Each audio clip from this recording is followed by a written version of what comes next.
আসসালামু আলাইকুম গাইস। আমাদের ঘর দেখবেন একজনে কমেন্ট করছে, আমার একটি বড় ভাই, সে ঘর দেখা ফুল ভিডিও দেখাবো। দেখেন আমাদের একটি ইচ্ছা না, দেখেন এটা হলো আমার বিশেষ ইচ্ছা না, এটি হলো আমাদের, দেখেন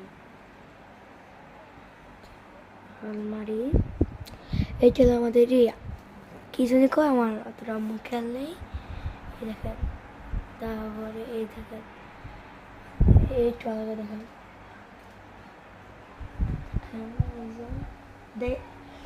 দেখতে থাকেন। এই দেখেন দুটো দুটো দুটো সাউন্ড বক্স, একটি এই যে এটি যে আমার সই দাঁড়িয়ে আছে, এই যে টিম এটি এক ভাই